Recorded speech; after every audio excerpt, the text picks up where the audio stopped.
I actually think that's part of the reason you're seeing more and more guys get hurt and stuff, because the OHL, they suspend guys for hitting too hard now. Like it's become such a skill league where the guys aren't used to the physicality once they get to the NHL. And I don't know, maybe that has something to do with it. But to me, there just seems like there's an abnormal amount of shoulder injuries going on. Maybe it's the training body.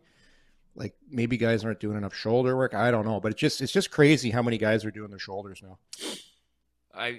Kind of a discussion for another time, but I also think that we just continuously raise the checking age for young kids, and they don't learn how to properly hit and receive hits until they're a year away from junior hockey. Good luck. It's crazy. It's crazy.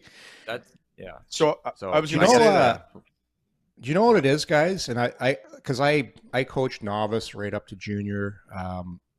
When you're young, if you don't teach a kid, I call it like your spider sense of being aware when you're young, where the dangers are, what you can and can't do. Oh, let's do this in bantam when I've got a guy on my team who's 6'1", 180 and another kid who's 5', 110. That's a great idea. Let's introduce it right now. It's oh god. Yeah. They need a do over on that one. Well, interesting though, my kid, his first year of hitting, which was U14, was the COVID year. So they never got taught the hitting year because it was wiped out.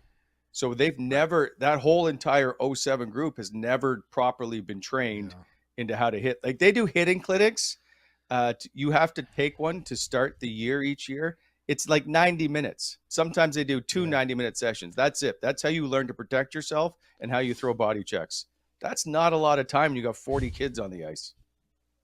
No, I think it's ridiculous. I think it should start at I think it should start at 10 and 11 years old, and you have kids that are all the same size learning it together. And kids, there's no way around it. Kids are going to get 10 bell hits. It's going to happen. But we report on the big ones that you hear where something tragic happens, but you don't talk about the 200 hits that also happened in that game where hey, the kids were all safe. They were all good.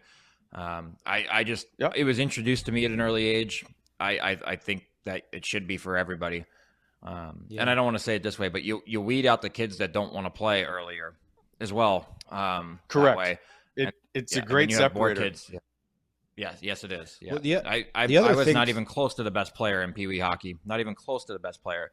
But by Bantams I was, because more of the skilled guys said, okay, we're getting bigger and guys are getting hit, and they just kind of go away and fade out to the background. Yeah. And you shouldn't be like in bantam. Hey, we can hit now. It's time to hit. It's like it's like a party. It's like you're so excited.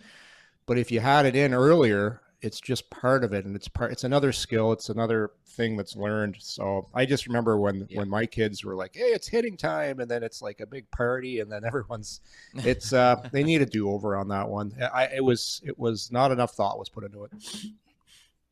It's, you know what it is? It's not so much hitting, it's teaching them how to take the hit. Exactly. And and protect yourself, right? Yeah. Like people that just throw pucks up the wall and don't expect somebody's coming 2 seconds later and it's boom or whatever, right? And so teaching awareness, Wally, being aware of the dangers on the ice. That's the biggest thing.